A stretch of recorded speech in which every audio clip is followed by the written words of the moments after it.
नमस्कार दोस्तों, मैं राजेश कपूर लीडर्स टुडे के इस नए एपिसोड के अंदर आपका बहुत बहुत स्वागत करता हूं।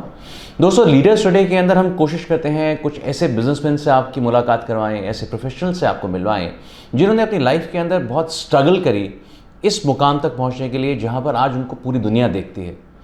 दोस्तों, ऐसे ही एक सिलसिले के दौरान हम लोगों ने कोशिश करी कि कुछ बिजनेसमैन से आपको मिलवाएं, कुछ लोगों से मिलवाएं जिन्होंने ज़ीरो से शुरू किया और आज वो इस मुकाम पर हैं कि आप उनसे टीवी पे मुखातिब होने जा रहे हैं। ऐसी एक पर्सनालिटी हमारे साथ आज मौजूद हैं जिनका नाम है दीपक चौधरी। आइए एक बार उनसे रूबरू हो लेते हैं। दीपक जी, बहुत बहुत स्वागत है आपका हमारे इस शो में। मुझे भी बहुत अच्छा लग रहा है, इतना सुना है मैं शो के बारे में और आज आज आज इसका पार्ट हूँ, अच्छा लग रहा है। So nice sir. और सच बताएं तो आपको यहाँ देखकर हमें बड़ी खुशी हो रही है, लेकिन ये खुशी दुगनी हो सकती थी अगर हमारे स्टूडियो में आप होते। पर आप ट्रैवल करते हैं और ट्रैवल मेरे ख्याल 30 दिन के अंदर 20 दिन आप ट्रैवल कर रहे होते। तो मैं इससे पहले कि दर्शकों को आपके बारे में कुछ बताऊं, कुछ जानना चाहते हैं सर कि ऐसा what exactly makes you travel so much. अब पहले फर्क पड़ता था कि हम ट्रैवल कर रहे हैं, वो वर्ड चला गया हमारी जिंदगी से। तो जहाँ जहाँ बैठ जाओ वहां ऑफिस हो जाता है, जिस फ्लाइट में बैठ जाओ वहां ऑफिस हो जाता है। I think on the move का मीनिंग वो हैबिट पड़ जाती है, तो रियलाइज नहीं होता कि हम ट्रैवल कर रहे हैं। बट एक बिजनेस जो कैटेगरी मैंने चूज करी, मतलब उस बिजनेस में अगर आप बैठ के एक जगह काम नहीं कर सकते, तो मतलब वो एक सबसे बड़ा रीजन है। तो हर जगह because the face value, because of the relationships, because आपको आपको हर जगह नेटवर्क करना रहता है।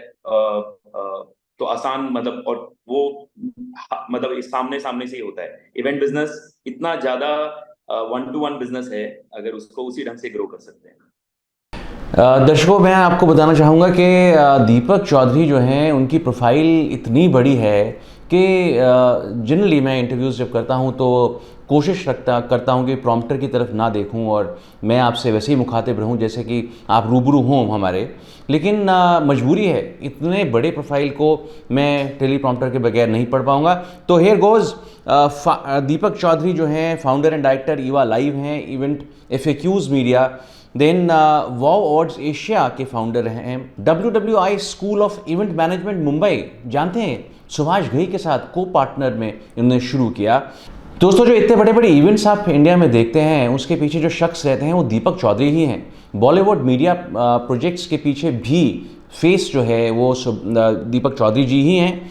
इसके अलावा विंडमिल, IGX एंड एंटरटेनमेंट, ये भी इवेंट्स जो हैं इन्हीं के नाम जाते हैं। दीपक चौधरी एक्स फाउंडर हैं, डायरेक्टर हैं EMDI, IISM, event capital, Lakshya live experiences and he is ex MD of gracells education limited. ये प्रोफाइल हमारे सामने आज रूबरू है, तो दोस्तों इनके पास कितना खजाना होगा हमारे को देने के लिए। आइए शुरू करते हैं इस मुलाकात को। दीपक जी, आपकी ये प्रोफाइल पढ़कर जो है कहते हैं ना, मज़ा आ गया। तो ये प्रोफाइल इतनी लंबी चौड़ी आपके एक्सपीरियंसेस के दौरान बनी, कैसे बनाई सर? एक शुरुआत बताता हूँ एक्चुअली। तो शुरुआत से स्टार्ट करते हैं और फिर पहुंचेंगे कि आज मैं क्या कर रहा हूँ। और तो पहले मतलब जो मैंने अपना कॉलेज पास आउट किया, और कॉलेज से जैसे ही पास हुआ मैंने एंटरप्रेन्योरशिप में अपना कदम रखा। तो मतलब कहीं जॉब नहीं कर पाया, और शुरुआत में ही इंडिया का सबसे पहला इवेंट मैनेजमेंट स्कूल की शुरुआत की, जिसका नाम है EMDI। तो लोग मेरे को मतलब पहले पहले पार्ट ऑफ मेरे लाइफ के अराउंड 20-22 साल का एक्सपीरियंस हो गया है, उसमें एजुकेशनिस्ट के नाम से जानते हैं। तो मैंने event education radio school start किया था रोशन अब्बास के साथ। इंडिया का सबसे पहला स्पोर्ट्स मैनेजमेंट स्कूल स्टार्ट किया नीलेश कुलकर्णी के साथ। सो एजुकेशन एक जर्नी रही, जिस बिजनेस को मैंने बड़ा बना के काफी फ्रेंचाइजीज वगैरह बनाई, बैंगलोर, पुणे, दिल्ली, कलकत्ता, चेन्नई, हैदराबाद, दुबई में लॉन्च किया हमने।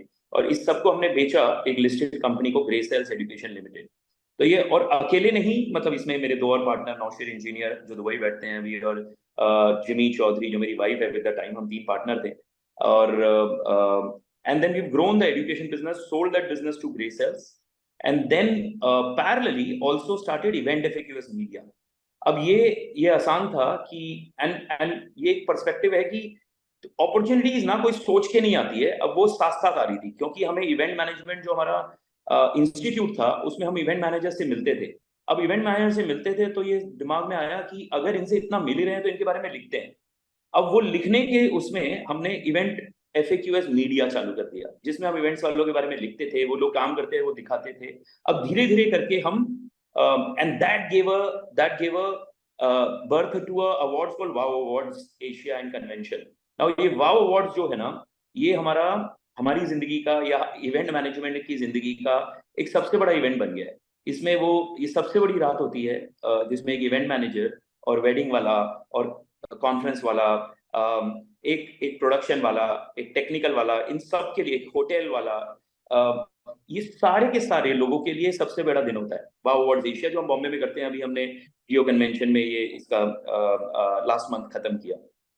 Now, and third part of my life, which is the most exciting part with the time now, is I am मतलब IP मैन बोलते हैं, क्योंकि मैंने कई सारे IPs और फेस्टिवल्स पे काम किया, उनको बनाया या कुछ खरीदी या कुछ बेची।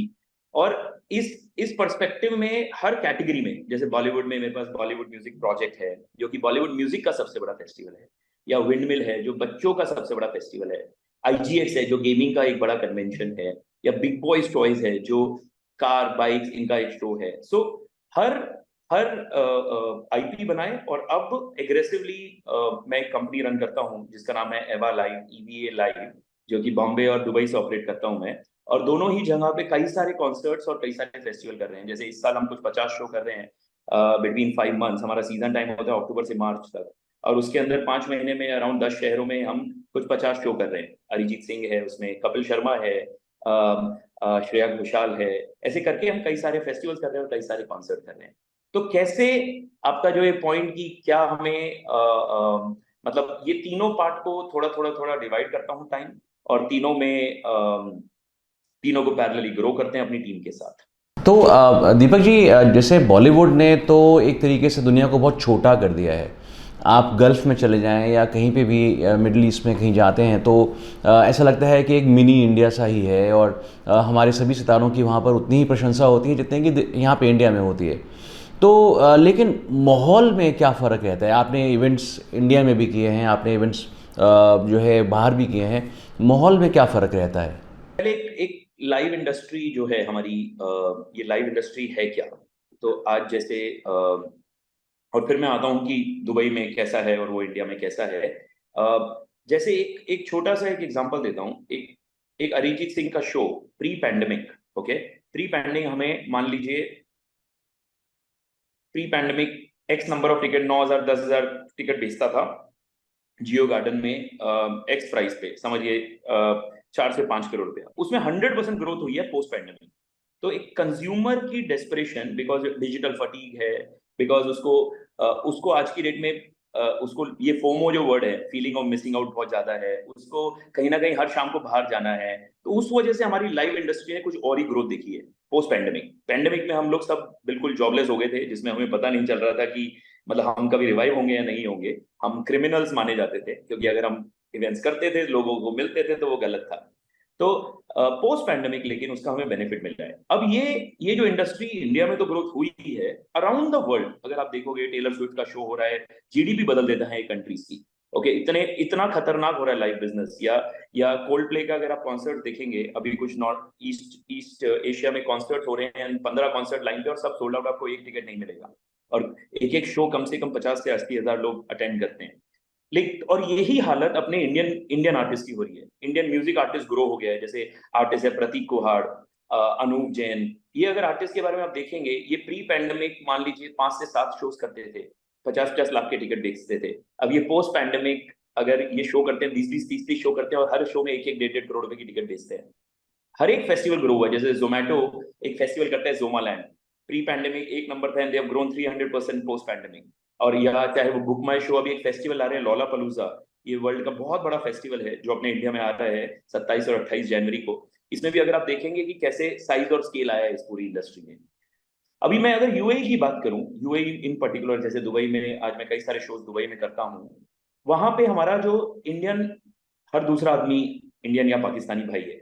ओके, सो वो अगर अगर वो 30 से 40% आदमी अपना कंज्यूमर है, तो it becomes a large reason.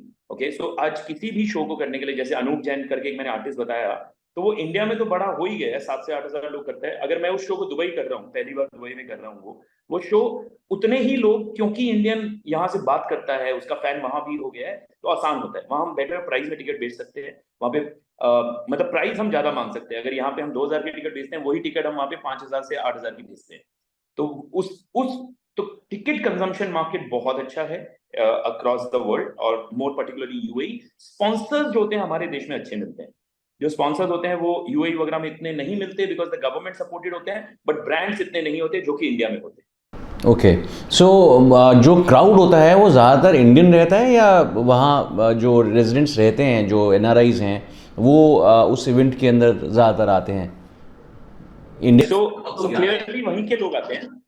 वहीं के लोग आते हैं। अगर एक इंडियन वहां पे कई सालों से रह रहे हैं, और अभी आप यूएई की पॉपुलेशन देखेंगे, 1,10,00,000 की पॉपुलेशन है पूरे यूएई की, और उसमें 1,10,00,000 की पॉपुलेशन, दुबई की पॉपुलेशन सिर्फ 33 लाख लोगों की है। उस 33 लाख लोगों में से 10 लाख लोग इंडियन है। तो वो 10 लाख लोग इंडियन है जिन्होंने कई सालों से वहां पैसा कमाया है, और वो मेन ऑडियंस है। तो ये नहीं है कि जो यहाँ से ट्रैवल कर रहे हैं हम उसका इंतजार कर रहे हैं, उसका इंतजार नहीं कर रहे, वहीं की ऑडियंसेस आ जाती है, और वही 100% ऑडियंस वही होती है। दीपक जी, आपने अपनी चर्चा के दौरान आपने पैंडेमिक का एक जिक्र किया। ये बहुत ही एक क्रूशल सा क्वेश्चन हमारे ऑलमोस्ट हर इंटरव्यू में रहता है, बिकॉज एक लीडर को हर ऑब्स्टैकल से लड़ना आता है।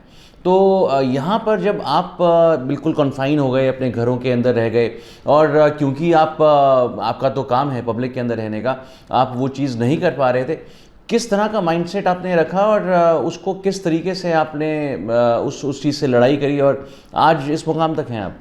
तो मतलब अगर हम टूटे भी हैं, और हमारी इंडस्ट्री के बहुत लोग टूटे हैं, और हमने काफी नुकसान किया है बिजनेसेस में, क्योंकि पैंडेमिक में हम लोगों ने, इतने सारे लोग हमारे साथ थे, उनको कुछ लोगों को छोड़ना पड़ा हमें, कुछ लोगों को हमें मतलब क्योंकि हम चला नहीं पा रहे थे, कोई भी इकोसिस्टम चल ही नहीं रहा था, कुछ मूव ही नहीं हो रहा था। तो सारी, चाहे होटल इंडस्ट्री हो, चाहे एयरलाइन हो, चाहे हम लोगों ने, सबने बहुत ज्यादा स्लो डाउन हुआ। उस स्लो डाउन को हमने अपने आप को बनाने में थोड़ा टाइम बिताया, उसमें हमने थोड़ा सीखा, हमने बोला कि नई चीजें क्या हो सकती है, नई चीजों को यूज करके हमने एक नए पहलू से ये दोबारा शुरुआत की है पोस्ट पैंडेमिक। तो वो दोबारा शुरुआत में हमें इमीडिएट बेनिफिट मिला, क्योंकि पुरानी लर्निंग थी, और वो चेंज के साथ हम अपने आप को बदल पाए। और फिर उसके बाद जो हमने पकड़ ली है, जहां जहां पे मार्केट, जैसे मैं दुबई क्यों गया, मैं ज्यादा टाइम इसलिए भी बिताने गया दुबई की, इंडिया में काम नहीं हो रहा था बट दुबई में हो रहा था। तो वो भी एक लर्निंग है कि अगर मतलब जहां पे अपॉर्चुनिटी मिल जाए, ओके। और दुबई में कई सारे एक्सपो 2020 हो रहा था, वहां पे काफी काम मिला, तो वहां पे काम बहुत चल रहा था कोविड में भी। तो उसको यूज करते हुए आज हम बहुत सारे इंटरनेशनल कॉन्सर्ट्स ला रहे हैं। जैसे आज हमारा एक शो अनाउंस होगा, आज मैं मतलब दुबई बैठ के we are getting that show called UB40, एक बहुत बड़ा बैंड है, जो आज हम दिल्ली में भी करने जा रहे हैं, द्वारका में होगा या 25 अक्टूबर को। तो UB40 बैंड लेके आ रहे हैं। अब इसका एक्सपीरियंस मैंने वहां दुबई से लिया, वहां के इंटरनेशनल ब्रोकर से वहां से एक्सपीरियंस लिया, जिसकी वजह से हम इंडिया में उनको ला पा रहे हैं आज। दीपक जी, बहुत एक्साइटिंग जर्नी है, लेकिन मैं आपको बताऊं कि आप इतना ऊंचा उड़ रहे हैं कि कई दफ़ा जो हम जैसे जिस शो को, इस शो को जिसने स्पॉन्सर किया, मैं पराग आनंद का नाम लेना चाहूँगा, बेंसन ट्रॉफीज़, देन समय एंटरप्राइजेज, जो कि एक इंटीरियर डेकोरेटर हैं। हम लोग की कोशिश जो है सर, वो और निखार कैसे ला सकती है? हम लोगों ने आज इस शो को स्पॉन्सर करके थोड़ा सा इस कोशिश को आगे लेके गए हैं कि हम लोग लोगों से मिलें और लोगों तक अपनी बातों को पहुंचाएं। तो हमारे लिए आप क्या कहना चाहेंगे? इस एफर्ट के लिए आप क्या कहना चाहेंगे? नहीं, I think I can relate to this effort, और मैं बहुत ही मतलब बढ़िया काम कर रहे हैं आप। और अगर इससे शुरुआत हो कि अगर लोगों तक ये मैसेज पहुंचता है कि चाहे वो एंटरप्रेन्योरल है, चाहे वो स्टार्टअप है, और चाहे वो बिजनेस का पैशन है, आई थिंक वो आप जो पहुंचा रहे हैं, आई थिंक वो बहुत बहुत यूज में आएगा लोगों के। और मैं भी देखता ही हूँ, और एग्रेसिवली देखूंगा टाइम निकाल के ये प्रोग्राम। थैंक यू मेरे को लाने के लिए यहाँ पे। Thank you Deepak ji. मैं इसके साथ ही इस चर्चा को तो यहीं विराम देता हूं, लेकिन जुड़े रहिए हमारे साथ नेक्स्ट सेगमेंट के अंदर एक बहुत ही बेहतरीन पर्सनालिटी जुड़ने वाली है यहाँ इसी स्टूडियो में। तो हम लोग मिलते हैं थोड़ी सी देर के बाद। धन्यवाद आपको। 1974 से आपने ये लीडरशिप क्वालिटीज़ थी, एक चीज़ को लीड करना, वो तो मेडिकल कॉलेज में भी कुछ ना कुछ सोशल एक्टिविटीज़ मैं चलती रहती। हाँ, वो अपनी क्लास का रिप्रेजेंटेटिव था मेडिकल कॉलेज में जी। एक हमारी कल्चरल सोसाइटी थी, उसका मैं सेक्रेटरी था। सो दोस्तों, ये सफ़र यूं ही चलता रहेगा। हमारा जो अभी आपने एक पोर्शन देखा, उसके अंदर हमने आपको एक बहुत ही एक्साइटिंग पर्सनालिटी से मिलवाया। अब समय हो चला है इसी तरह से एक और एक्साइटिंग पर्सनालिटी से मिलने का। डॉक्टर रमेश दत्त जी, जब मैं आपको उनसे रूबरू कराऊंगा, आप समझ जाएंगे कि वो डायनेमिक पर्सनालिटी तो हैं ही, साथ ही में एक उनका रुतबा और उनका वर्चस्व इस तरीके का है कि सोशल लाइफ के ऊपर भी इतना ही इम्पैक्ट डालते हैं जितना कि अपने पेशेंट्स पे। तो आइए चलते हैं, डॉक्टर रमेश दत्त से रूबरू हो जाते हैं। डॉक्टर रमेश, आपका बहुत बहुत स्वागत है हमारे शो में। धन्यवाद। दत्त साहब, आपकी ये जर्नी तो बहुत ही लंबी रही है और एक डॉक्टर बनने का सफ़र भी जो है एक बहुत लंबा होता है। तो कैसी रही अभी तक की जर्नी आपकी, और कुछ बताएं हमारे को। देखिए, मैंने जो डिसाइड किया था उसी तरह चलती आ रही है और मैं अब भगवान का बहुत धन्यवाद करता हूँ कि मुझे अभी तक जो लाइफ में जो मैंने चाहा था वही मैंने पाया है और उसी तरह से लाइफ जो है वो आगे चलती जा रही है। डॉक्टर साहब, आप बहुत ही एक मीगर बैकग्राउंड से आपने स्टार्ट किया। फादर आपके शायद रेलवे एम्प्लॉय थे। तो रेलवे एम्प्लॉय थे, और उसके बाद आपने ये डिसाइड कर लिया कि नहीं, आपको डॉक्टर ही बनना है। पंजाब में शायद आप हाँ जी पैदा हुए और वहीं पे आपने अपनी प्रीलिमिनरी एजुकेशन भी वहीं से करी। हाँ जी। सो ये दिल्ली तक का सफ़र कैसे और कब तय हुआ? ऐसे है, मैंने 1972 में MBBS पास किया था। हमारा एग्ज़ाम जो है 1970 दिसंबर 71 में होना था, पर वो इंडो पाकिस्तान वार की वजह से एक महीना पोस्टपोन हो गया जी। हम गवर्नमेंट मेडिकल कॉलेज में पटियाला में उस टाइम पे पढ़ रहे थे। तो एक साल के लिए पोस्टपोन हो गया, तो एग्ज़ाम एक महीने के बाद हुआ और उसके बाद हमें इंटर्नशिप करनी पड़ी। ये MCI ने हमारी उस वॉर को देखते हुए एक महीने की इंटर्नशिप भी कंडोन कर दी थी। ओके। Special case. तो 1972 में मैंने पास किया। तो उसके बाद मैंने इंटर्नशिप जो है वो गुरदासपुर में की। मेरा होम टाउन माना जाता है, मैं कहता हूँ। और उस टाइम पे मैंने जो है ये डिसाइड किया कि मुझे जो है वह यहाँ से आगे बढ़ना है जी। उन दिनों मैंने जो हमारी कैप्चर टेरिटरी थी पाकिस्तान की, मैं उसमें भी गया। अच्छा। क्योंकि मैं इंटर्नशिप कर रहा था, तो जो मेडिकल ऑफिसर फॉर सिविलियंस था, वहाँ पे सिविलियंस काफ़ी काम कर रहे थे वार के बाद कैप्चर टेरिटरी पाकिस्तान में अक्रॉस रावी रिवर। मैं वहाँ भी गया। मैं वहाँ देखा कि डॉक्टर्स की तो बहुत ही ज़रूरत है और मुझे आगे बढ़ना है। तो मैंने ये डिसाइड किया कि मैं जो है अब पंजाब से अगर बाहर जाऊंगा तो मुझे बहुत अच्छा रहेगा मेरे लिए। तो मैं दिल्ली आ गया। अच्छा। तो दिल्ली आके मैंने जो है इंटर्नशिप जो है वो वेलिंगटन हॉस्पिटल, जो कि आजकल RMLF हॉस्पिटल है, उसमें ज्वाइन की। तो हमने की, तो हमें उस टाइम पे बहुत मीगर अमाउंट मिलता था, 275 रुपये। जो है ये भी एक किस्म की हमारी सैलरी थी हाउस सर्जन्स की। तो हमारे जो डॉक्टर्स में काफ़ी रिजेंटमेंट था। तो दिल्ली में 5 बड़े हॉस्पिटल्स थे, सफदरजंग, एम्स, लेडी हार्डिंग, मौलाना आज़ाद मेडिकल कॉलेज और RML हॉस्पिटल। ये 5 हॉस्पिटल के डॉक्टर्स ने ये स्ट्राइक जो है डिसाइड किया भी हम जो है हमें, तो इन्होंने गवर्नमेंट ने एक कमेटी बनाई, करतार सिंह कमेटी। पर उस करतार सिंह कमेटी ने कोई भी जो है डिसीजन नहीं दिया। तो हमें स्ट्राइक पे जाना पड़ा। तो हमारी वो स्ट्राइक 96 दिन चली। Doctor Karan Singh health minister of India थे, तो उन्होंने जो है ही वॉज क्वाइट कंसिडरेट। उन्होंने काफ़ी मतलब जो है हमें हेल्प करने की कोशिश की। ब्यूरोक्रेसी के साथ भी काफ़ी लड़ा। अच्छा। हाँ, क्योंकि ब्यूरोक्रेट्स नहीं चाहते थे कि हमें ये जो है अमोलमेंट्स हमारे बढ़ाए जाएँ। ये कौन सा सन था सर, कौन सा साल? 74। अच्छा, ओके। तो जो है उन्होंने 73-74 की बात है। तो हम जो है उन्होंने कुछ भी करके, इवन प्राइम मिनिस्टर से भी उन्होंने हमारे बात की, श्रीमती इंदिरा गांधी से, और उन्होंने भी हमारी हेल्प की। प्राइम मिनिस्टर ने जो है कह दिया गो हेड। तो उन्होंने हमारी सैलरी बढ़ा दी और रेजिडेंसी स्कीम ले आए। अच्छा। तो हमारी एक 15 मेंबर कमेटी थी। मैं उन दिनों जनरल सेक्रेटरी था junior doctor association of Willingdon hospital, RML hospital का। तो मैं भी उसी का सिग्नेटरी था गवर्नमेंट ऑफ इंडिया के साथ। तो वहाँ से रेजिडेंसी स्कीम शुरू हुई और फिर जो है ये जो है इन्होंने एक रेगुलर सिस्टम बना दिया कि जैसे ही महंगाई बढ़ेगी वैसे वैसे डॉक्टर्स की सैलरी भी बढ़ा। मतलब आपको 1974 से आप में ये लीडरशिप क्वालिटीज़ थी, एक चीज़ को लीड करना, नहीं, वो तो मेडिकल कॉलेज में भी कुछ ना कुछ सोशल एक्टिविटीज़ मैं चलती रहती। हाँ, वो अपनी क्लास का रिप्रेजेंटेटिव था मेडिकल कॉलेज में। जी। एक हमारी कल्चरल सोसाइटी थी, उसका मैं सेक्रेटरी था। हम उन दिनों मूवीज़ दिखाया करते थे। वो तो उन दिनों तो मूवीज़ जो है थिएटर्स में ही देखी जाती थी। फिर हम स्पेशली मूवीज़ बॉम्बे से मंगवाते थे और स्क्रीन करते थे। आपने अपना प्रैक्टिस शुरू किया, आपको ये चीज़ का इल्म था कि कहीं ना कहीं ये चीज़ आपने करनी ही है, तो आज आपके सर हॉस्पिटल हैं, 15 बेड्स का आपका अपना एक यूनिट है। हाँ जी। तो यहाँ तक की जर्नी कैसे रही? मतलब आपने ये कैसे सोचा कि मुझे अब ये चीज़ करनी है? क्योंकि आप तो शायद लीबिया में भी 10 साल गुजार के आए हैं। मैं वो 4 साल मैंने ESI हॉस्पिटल में जो है काम किया। उसके बाद मेरी अपॉइंटमेंट लीबियन डेलीगेशन यहाँ आया था जी। तो मैंने इंटरव्यू दिया और मैं सिलेक्ट हो गया। ठीक है, मुझे भी और मैं मिसेस दत्ता को भी, दोनों को उन्होंने सेलेक्ट कर लिया और हम जो है 79 में लीबिया चले गए। अच्छा।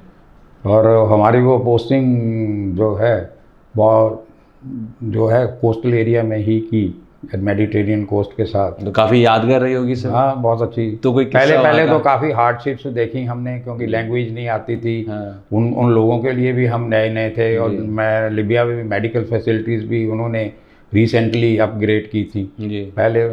तो काफ़ी हमें हार्डशिप्स रहीं, पर धीरे धीरे लोगों के साथ हम घुल मिल गए और लोग जो है हमें बहुत रिस्पेक्ट करने लगे। तो उसके बाद पहले मैं एक स्मॉल टाउन में था, बेंजवाद उसका नाम था, coastal town. It was near oil producing area of Libya. तो फिर बाद में मुझे उन्होंने पोस्ट कर दिया सिर्त, जो कि कर्नल गद्दाफी का होम टाउन था। अच्छा। तो फिर वहाँ पे मैं 6 साल जो है वहाँ पे रहा। तो कर्नल गद्दाफी से कोई प्रॉक्सिमिटी? हाँ, पर्सन मिलता जुलता रहता था। उनकी फैमिली तो उनका कबीला जो है गद्दाफी कबीला, वो तो वहाँ का रूल करता था उस एरिया को। तो उनके साथ मुझे तो कुछ खास याद वहाँ की कोई ऐसी बताना चाहेंगे? नहीं, वो एक्चुअली बहुत मतलब वो इंडियंस को बहुत लाइक करते थे। अच्छा। Colonel Gaddafi was very happy with Indians. Okay. और हम जो भी हम कहते थे वहाँ पे होता था। उन्होंने एज ऑनरेरी कह लो 4 साल मैं लिबियन पार्लियामेंट में भी फॉरेनर्स को रिप्रेजेंट करता रहा। तो हमारी बात सुनते थे। हमारे इंडियंस की जो मतलब जो फॉरेनर्स की प्रॉब्लम्स ऑन दी होल, वो जो है वो उसको भी सॉल्व करने की जो है इच्छा रखते थे। फिर मैं 1989 में वहाँ से वापस आ गया लिबिया से जी। तो जहाँ आने के बाद मैंने माता चनन देवी हॉस्पिटल जनकपुरी में है वो ज्वाइन किया। वहाँ मैंने 16 महीने के काम किया। पर मुझे लगा कि जो अपना काम है वो अपना काम है। तो मैंने फिर अपनी प्रैक्टिस जो है शुरू की। अच्छा। मैंने अपना ये नर्सिंग होम, एक दो लोग थे मेरे साथ जो कि वहीं माता चंदन देवी में काम करते थे, गायनेकोलॉजिस्ट थी और फ्रेंड्स और भी फ्रेंड्स थे, सर्जन मिस्टर डॉक्टर महांती, उनको साथ लेके फिर मैंने एक छोटा सा अपना नर्सिंग होम स्टार्ट किया। It was for 3 beds only that time.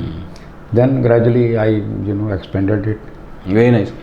सो मैं दर्शकों को बताना चाहूँगा कि डॉक्टर दत्त जो हैं वो एक हॉस्पिटल तो चलाते ही हैं, साथ ही में जब उनसे पूछा गया कि उनकी हॉबीज़ क्या हैं तो उन्होंने जवाब दिया कि सोशल सर्विस। तो ऑलरेडी एक इतने नोबल प्रोफेशन के अंदर वो हैं और उसके बाद सोशल सर्विस का भी टाइम निकल जाता है, कैसे निकाल पाते हैं सर? सर ये तो ऊपर वाले की दया से सारा काम चलता है। देखिए मैं बहुत बड़ा मेडिको सोशल एक्टिविस्ट हूँ। मैं मेडिकल एसोसिएशन में एट ब्रांच लेवल, जो कि वेस्ट दिल्ली को वेस्ट टाउन ब्रांच, उसका सेक्रेटरी रहा, उसका प्रेसिडेंट रहा। उसके बाद मैं वहाँ से निकल के स्टेट लेवल पे चला गया। मैं दिल्ली मेडिकल एसोसिएशन का फाइनेंस सेक्रेटरी रहा। ऑनरेरी सेक्रेटरी रहा, उसके बाद मैं प्रेसिडेंट इलेक्ट रहा और president of Delhi medical association. It was 2007-2008। Okay. हाँ, ये सारे मैंने काम किए। उसके बाद मैं दिल्ली नर्सिंग होम फोरम का 3 साल के लिए चेयरमैन भी रहा जी। उसके बाद मैं फिर नेशनल लेवल पे भी चला गया। तो 4 साल मैं जॉइंट सेक्रेटरी रहा, जॉइंट सेक्रेटरी हेडक्वार्टर्स। फिर एक एकेडमी ऑफ मेडिकल स्पेशलिटीज़ है हमारी ब्रांच IMA की, जो कि स्पेशलिस्ट जो डॉक्टर्स हैं उनको केटर करती है, उसका भी जॉइंट सेक्रेटरी में 2 साल रहा। और फिर अल्टीमेटली मेरी सर्विसेज को देखते हुए I was made finance secretary, national finance secretary of Indian Medical Association. Wonderful. So which I was there for till December 2000. तो सर आज की डेट के अंदर 2020, डॉक्टर हाँ। दत्त जो हैं वो किस तरह की सोशल एक्टिविटीज़ में इंगेज रखते हैं अपने आप को? आपको लोग सुनेंगे, उनका भी हौसला बढ़ेगा सर। किस तरह की सोशल एक्टिविटीज़ आपको बिजी रखते हैं?